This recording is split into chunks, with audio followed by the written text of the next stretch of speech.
Hello ভাই বোন বন্ধুরা, কি অবস্থা সবার? আমি বর্তমানে আছি পৃথিবীর সর্ববৃহৎ দেশ রাশিয়ার রাজধানী মস্কোতে অবস্থান করতেছি। মস্কোর ডিএমই এয়ারপোর্টে বর্তমানে আমাদের কোম্পানিতে প্রায় 41 জন ওয়ার্কার আজকে আসতেছে বাংলাদেশ থেকে। ঠিক আছে, এর আগে ইতিমধ্যে 40 জন ওয়ার্কার 1-1.5 মাস আগে আসছে। তারা অলরেডি কাজ করতেছে এবং স্যালারিও পাইতেছে, মাশাআল্লাহ অনেক ভালো।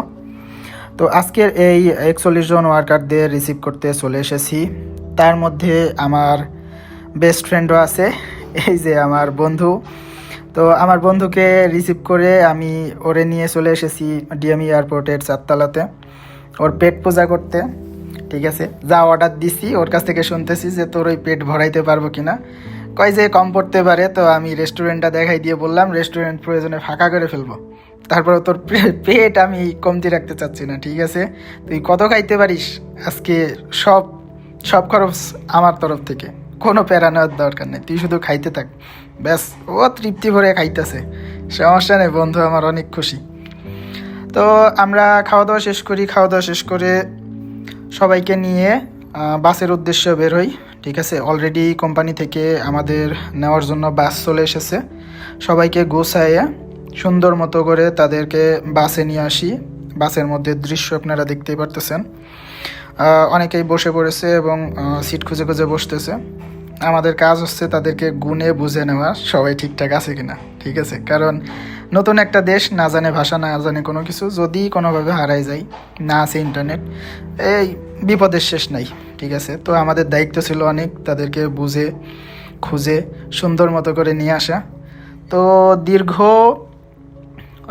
6 থেকে 7 ঘন্টার জার্নি, মস্কো থেকে ভরনেস পর্যন্ত দীর্ঘ 6 থেকে 7 ঘন্টার জার্নি বাসে করে সেই জার্নিটা শেষ করে যেইখানে মেডিকেল সেন্টার, ইমিগ্রেশনের মেডিকেল সেন্টার যেইখানে আমরা বর্তমানে সেইখানে অবস্থান করতেছি।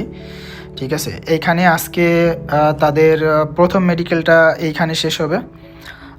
এইখানে প্রথমে তাদের ইমিগ্রেশন মেডিকেলটা শেষ হবে, হওয়ার পরে তাদের ফিঙ্গারপ্রিন্ট নিবে। ঠিক আছে, ফিঙ্গারটা নিয়ে একবারে গ্রিন কার্ডের যে ফিঙ্গার, সেই ফিঙ্গারটা নেওয়া হবে। এই দুইটা কাজ এইখানে সম্পন্ন হওয়ার পরে তাদেরকে আবার এইখান থেকে আরেকটা মেডিকেলে নিয়ে যাওয়া হবে, যেইখানে তাদেরকে কাজের জন্য তারা একদম মানসিক শারীরিক দিক থেকে সব ফিট আছে কিনা সেটার পরীক্ষা করা হবে। মূলত ওয়ার্কাররা আসার পরে তাদেরকে 2টা মেডিকেল করা হয়, একটা ইমিগ্রেশনের তরফ থেকে, আরেকটা তারা কাজের দিক থেকে ফিট আছে কিনা সেটা পরীক্ষা করার জন্য, এবং ওই মেডিকেলে ফিট হইলে তাদেরকে কাজের পারমিটটা দেওয়া হয়। ঠিক আছে, তো আমরা এইখানের মেডিকেলটা সম্পন্ন করার জন্য সবাই উপরে যাইতেছি বর্তমানে। তো যেহেতু তারা রাশিয়ান ভাষা বুঝে না, কিছুই জানে না, তো আমরা যারা এইখানে অবস্থানরত, রাশিয়াতে অবস্থানরত 1-2 বছর ধরে আছি, আমরা তো মোটামুটি বুঝি পারি। আমরা তাদেরকে হেল্প করতেছি। আমরা যতগুলা ওয়ার্কার আসছে, আমরা দাঁড়িয়ে থেকে কোথায় কি করতে হবে এবং কি বলতেছে এটা তাদেরকে বাংলায় বোঝাইতেছি, সাহায্য করতেছি দাঁড়িয়ে থেকে। ঠিক আছে, কারণ তারা আসছে, দেখা যাচ্ছে বাংলাদেশে থাকতেই তাদেরকে বলা হয়েছিল যে তোমরা দেশে থাকতে একটু ভাষাটা শেখার ট্রাই করো, এবং এটা স্টুডেন্টদেরকেও বলা হয়, কিন্তু দেশে থাকতে সবাই অনিশ্চিত থাকে যে হবে কি হবে না, এই জন্য যতই বলি না কেন এটা তারা কানে তুলে না। এই যে দেখেন এটা আমার ভাসতে হয়। ঠিক আছে, তো আমার ভাসতের কি অবস্থা, 2টা পেপার নিয়ে এই বুঝতে পারতেছে না যে এটা খাইতে হয় না মাখতে হয়, কি যে করব বুঝতে পারতেছে না। আমি ভিডিও করার কারণে আমি চুপ আছি একটু, তো এই বুঝতে পারতেছে না। পরে উনি হাত দিয়ে দেখাই দিতেছে যে সিগনেচারটা কই করতে হবে, কি করতে হবে। ঠিক আছে, তো আপনারা স্টুডেন্ট হন আর ওয়ার্কার হন, যারা যেই দেশে যাওয়ার জন্য প্রস্তুতি নেবেন, ওই দেশের ভাষাটা একটু হলেও শেখার জন্য সময় ব্যয় করবেন। হোক বা না হোক সেটা আল্লাহ ভালো জানে, তবে আপনারা চেষ্টা করবেন। তো ইতিমধ্যে কিন্তু আমাদের ওইখানের মেডিকেল শেষ হয়ে গেছে এবং পরবর্তীতে আরও একটা জায়গায় মেডিকেলে নিয়ে যাই। তো এতগুলা ক্লিপ নেওয়ার মতো সময় পায় নাই, কারণ সবাইকে নিয়ে অনেক ব্যস্ত ছিলাম। ঠিক আছে, সময় হয়ে ওঠে নাই। আর এইখানে আমি যেই ফার্স্ট গ্রুপের মানুষগুলো এসেছে তারা মূলত কি কাজ করতেছে সেই কাজের কিছু ক্লিপ অ্যাড করে দিয়েছি, আপনারা দেখলে বুঝতেই পারবেন যে এইখানে কত সহজ কাজ। তো এইবারে আপনাদের যার যা প্রশ্ন আছে এই ভিডিওর কমেন্ট বক্সে করে ফেলেন, আমি কিছুদিনের মধ্যে সেইখানে যাব।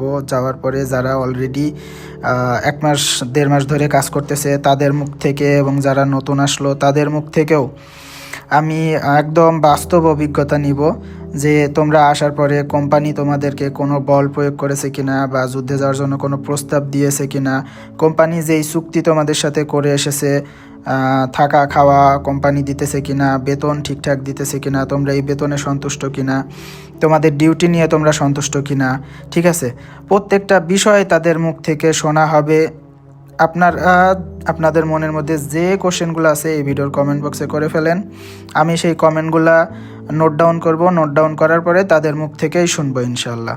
তো দেখা হবে নতুন কোনো ভিডিওতে, নতুন কোনো টপিকে। সেই পর্যন্ত সবাই ভালো থাকবেন, আমার জন্য দোয়া করবেন। পাকা পাকা।